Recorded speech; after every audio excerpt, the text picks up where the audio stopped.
Imigração no Brasil. África. Calcula-se que entre os séculos XVI e XIX, cerca de 4 milhões de africanos foram forçados a vir para o Brasil nas condições de escravos. Eles eram originários de diversas regiões da África, dependendo do período. Originários de diversos grupos étnicos, os africanos tinham uma aparência física diferente entre si e apresentavam grande diversidade cultural, falando línguas distintas. O primeiro grupo de imigrantes alemães chegou ao Brasil em 1824. Contudo, o período de imigração mais intensa ocorreu entre 1848 e 1933. A presença espanhola no Brasil foi permanente em todo o período colonial, já que desde o acordo com o Tratado de Tordesilhas, as terras a oeste da linha que dividia o Brasil pertenciam à Espanha, mas o maior fluxo migratório aconteceu a partir do século XIX. Os portugueses foram os colonizadores do Brasil, tendo vindo para cá desde o descobrimento. Porém, entre os séculos XVI e XVII, chegaram ao Brasil muitos imigrantes enviados de Portugal para fins de povoamento. Os italianos foram o grupo mais numeroso ao chegar ao Brasil, ao lado dos portugueses. No início, foram trabalhar nas plantações de café, principalmente no estado de São Paulo. A imigração japonesa começou na primeira década do século XX. A maioria dos imigrantes permaneceu no estado de São Paulo. Inicialmente, eles trabalharam no interior do estado, nas fazendas de café. Mais tarde, dedicaram-se à construção de ferrovias no centro-oeste e ao cultivo de hortaliças e frutas. Falando de imigrantes, não podemos esquecer daqueles que vieram e se instalaram aqui na cidade de Anápolis. Italianos, japoneses e sírio-libaneses por último. A presença dos italianos aqui em Anápolis foi tão grande que hoje nós temos a festa de Nova Veneza. Ah, mas Nova Veneza é outra cidade. Sim, porém na época que os italianos imigraram para cá, a Nova Veneza ainda fazia parte de Anápolis. Esse festival ocorre no mês de junho, lá em Nova Veneza, em comemoração à chegada dos italianos aqui no Brasil e principalmente em Anápolis. Para quem não sabe, lá eles têm aula de português normalmente e a segunda língua falada é o italiano. Então lá nas escolas é lecionado o italiano. E também não podemos nos esquecer dos japoneses. Eles também migraram para cá. No livro não cita Goiás, porém em Anápolis, na época da chegada da ferrovia e do crescimento de Anápolis. A participação deles foi muito importante, porque os italianos eles plantavam realmente o café aqui também em Goiás. Já os japoneses, eles plantavam arroz aqui em Goiás, né? O livro apresenta que eles chegaram e foram trabalhar nas lavouras de café como empregados dos italianos. Porém, aqui em Anápolis, eles viram a oportunidade de cultivar o arroz, que é um prato bem típico lá do Japão também. A forte presença dos japoneses na cidade de Anápolis, ela pode ser observada não só nos restaurantes japoneses que nós temos aqui, e também na cultura de comer comida japonesa, que muita gente gosta. Mas também nós temos o Festival Japão em Anápolis, que ocorre em setembro na nossa cidade. Porém, devido a esse caos que está atualmente, nós não teremos esse ano. Outra presença importante aqui na cidade de Anápolis são os sírios libaneses. Por que sírios libaneses, gente? Não é turco. Na época que eles vieram, estava difícil para eles fugirem do país deles. Então, o que eles faziam? Eles conseguiam carimbo na Turquia, carimbo no passaporte, eles conseguiam na Turquia e vinham para o Brasil. Por isso, muita gente fala que eles são os turcos, mas isso daí já caiu de moda, já ninguém fala isso mais não. Todo mundo já sabe que são os sírios e os libaneses. E a presença deles aqui na nossa cidade, além da política também, é muito grande no comércio. No início, quando eles chegaram, foi eles que deram impulso nos comércios daqui da cidade de Anápolis. Êxodo rural. Nada mais é do que as pessoas saírem da área rural e virem para a área urbana.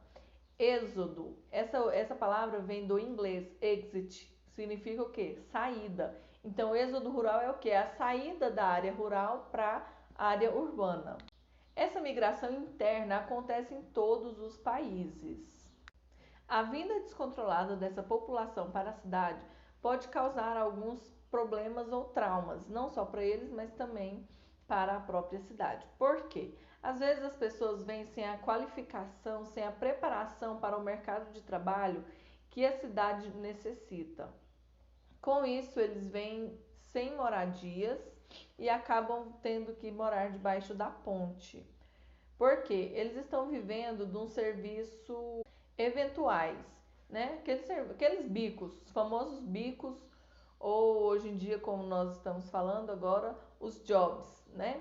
Que são os bicos, o serviço que aparece fora da sua qualificação, fora da sua profissão.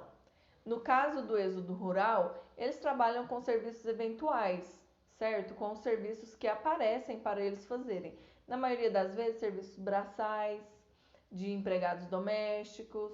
Em relação à moradia deles, como eles não têm renda para alugar ou comprar uma moradia, eles acabam se instalando nas periferias das cidades ou também embaixo de pontes, vivendo como moradores de rua.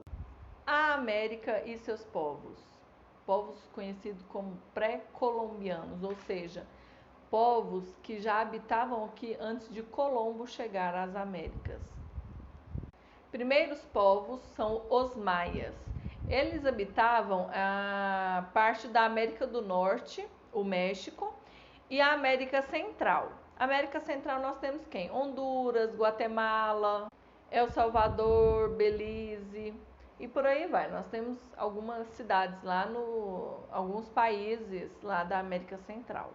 Ainda não se sabe, não se conhece qual foi o motivo do declínio, ou seja, da queda desses povos.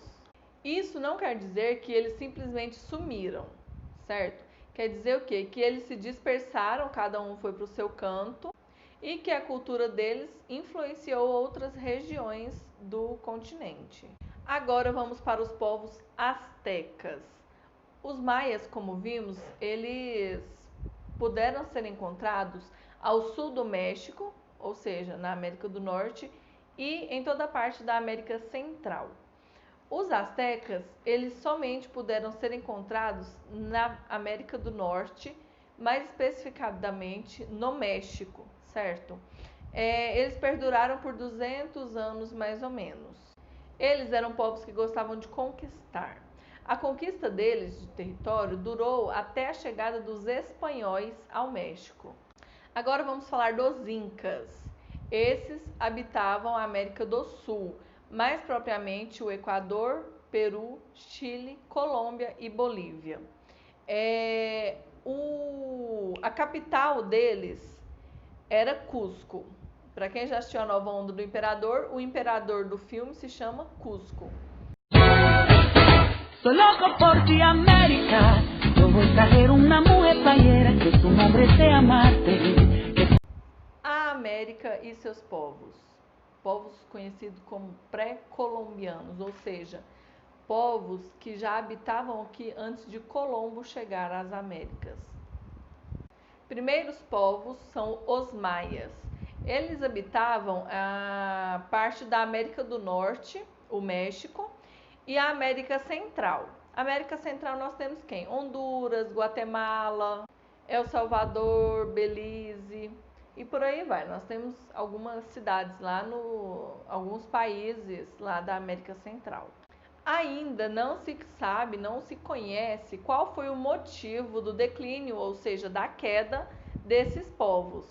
Isso não quer dizer que eles simplesmente sumiram, certo? Quer dizer o quê? Que eles se dispersaram, cada um foi para o seu canto e que a cultura deles influenciou outras regiões do continente. Agora vamos para os povos astecas. Os maias, como vimos, eles puderam ser encontrados ao sul do México, ou seja, na América do Norte, e em toda a parte da América Central. Os astecas, eles somente puderam ser encontrados na América do Norte, mais especificadamente no México, certo? Eles perduraram por 200 anos mais ou menos. Eles eram povos que gostavam de conquistar. A conquista deles de território durou até a chegada dos espanhóis ao México. Agora vamos falar dos incas.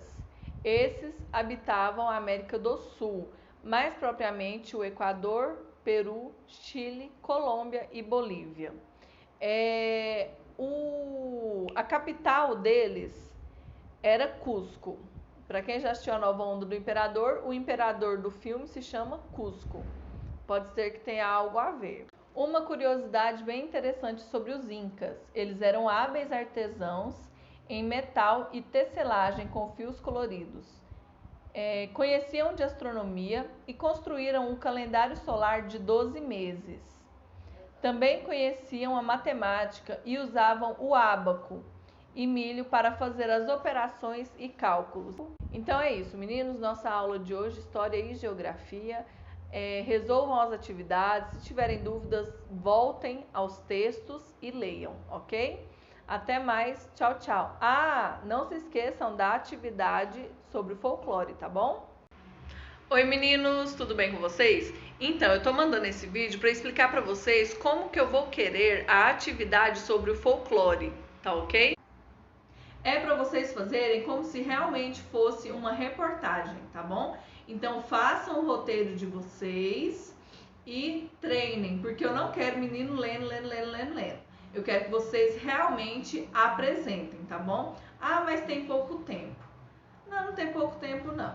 Vocês vão ter quarta agora à noite, quinta e sexta-feira até meio-dia para estar me enviando, tá bom? Turma do Folclore. Nas noites de lua cheia, ele contempla o luar uivando.